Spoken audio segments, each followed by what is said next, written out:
গল্প হলেও আমি সম্পা চলে এসেছি সানডের আরও একটি এপিসোড নিয়ে। প্রত্যেক শ্রোতা বন্ধুর কাছে আমার একটাই রিকোয়েস্ট, তোমরা নিশির ডাক চ্যানেলটাকে অনেক অনেক ভালোবাসা দিয়ে আরও অনেক দূর এগিয়ে নিয়ে চলো। তোমাদের জন্য আমি প্রচুর ঘটনা নিয়ে কাজ করব, তাই যারা সত্য ভৌতিক ঘটনা শুনতে ভালোবাসো তারা অবশ্যই চ্যানেলটাকে সাবস্ক্রাইব করে রাখো। আর যদি তোমাদের লাইফে কোনো ঘটে যাওয়া কোনো ঘটনা থেকে থাকে তাহলে তোমরা আমাকে ঝটপট লিখে পাঠিয়ে দাও স্ক্রিনে থাকা মেল অ্যাড্রেসে nishirdak2903@gmail.com এ। আচ্ছা, ভূত আছে কি নেই সে নিয়ে তো প্রচুর মতবিরোধ রয়েছে, তাই আমি এই নিয়ে কোনো তর্কাতর্কিতে যেতে চাই না। তাই নিশির ডাক চ্যানেলের প্রত্যেকটা ঘটনাকে তোমরা কিভাবে নেবে সেটা সম্পূর্ণ ডিপেন্ড করছে তোমাদের উপরে।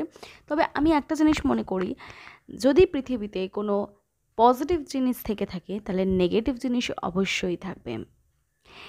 যেহেতু আমি নিজের লাইফে কিছু এক্সপিরিয়েন্স করেছি তাই আমি হয়তো সেটাকে বিশ্বাস করি, তাই আপনারা সেটাকে বিশ্বাস করবেন কি না সম্পূর্ণ আপনাদের উপর ছেড়ে দিয়েছি। তাই আপনারা যারা বিশ্বাস করেন না তারা ঘটনাগুলোকে এন্টারটেইন হিসেবেও নিতে পারেন। আশা করছি তোমাদের ঘটনাগুলো ভালো লাগবে, তাই বলবো পুরো ঘটনাটা মন দিয়ে শোনার জন্য। তাহলে চলো আর বেশি কথা না বাড়িয়ে আজকের ঘটনা শুরু করা যাক। আজকের ঘটনাটি লিখেছে প্রিয়াঙ্কা সোম।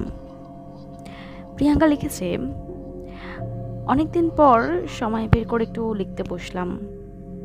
আমি এমনিও কবিতা গল্প লিখি, তবে এই যে লাইফের এক্সপিরিয়েন্সটা তোমার চ্যানেলের ঘটনাগুলো শোনার পর ইচ্ছা হলো তোমার চ্যানেলে যদি পাঠাতে পারি ঘটনাটি।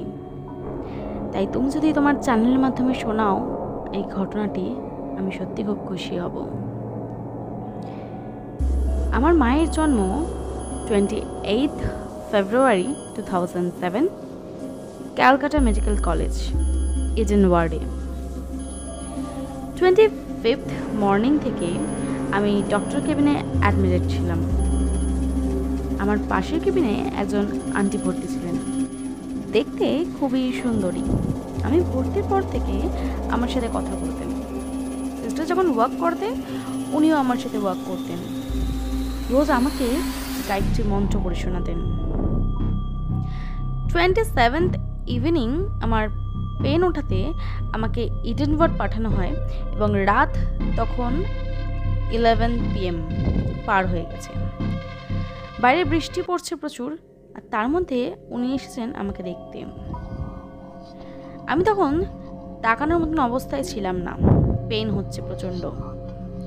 আমাকে বলে গেলেন আমার ছুটি হয়ে গেছে, আমি বাড়ি যাচ্ছি, ভয় পেও না, সব ভালোভাবেই হয়ে যাবে, মনে আরও জোর রাখো।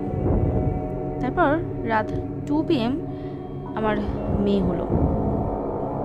যথারীতি আমাকে আবার মর্নিং কেবিনে দেওয়া হলো। আফটারনুনে যখন সিস্টার আমাকে ক্লিন করছে তখন দেখছি আন্টির মেয়ে বৃন্দা তখন উড়িষ্যা থেকে এসেছে, খুব কাঁদছে। আমি বৃন্দার সাথে কথা বলেছিলাম। 26 আন্টি বলিয়েছি।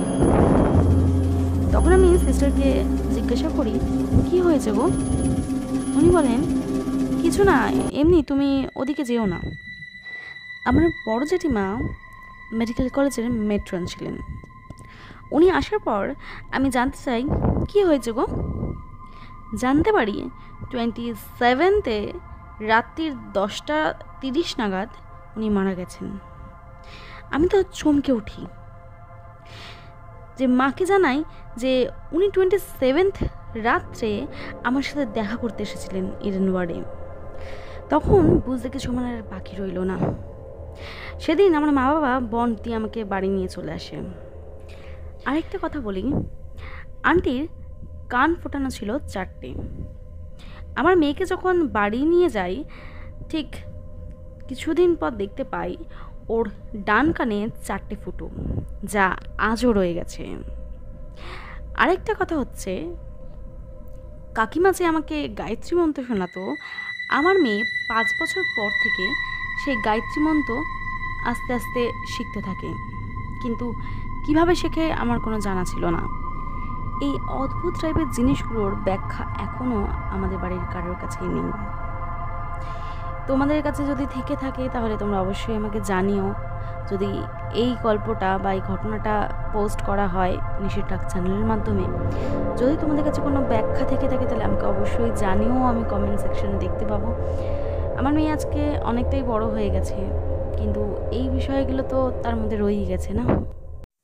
আজকের ঘটনা এতটাই ছিল। যদি তোমাদের এই ঘটনাগুলো ভালো লেগে থাকে তাহলে প্লিজ সাপোর্ট করো, চ্যানেলটাকে সাবস্ক্রাইব করে রেখো। আরও নতুন নতুন ঘটনা পাওয়ার জন্য বেল বাটনটা অবশ্যই ক্লিক করো, আর কমেন্ট করে জানিও তোমরা কোথা থেকে ঘটনা শুনছো, তাহলে আমার খুব ভালো লাগবে। আর নেক্সট ঘটনার জন্য চোখ রাখো, আর অবশ্যই চ্যানেলটাকে কিন্তু সাবস্ক্রাইব করতে একদমই ভুলবে না।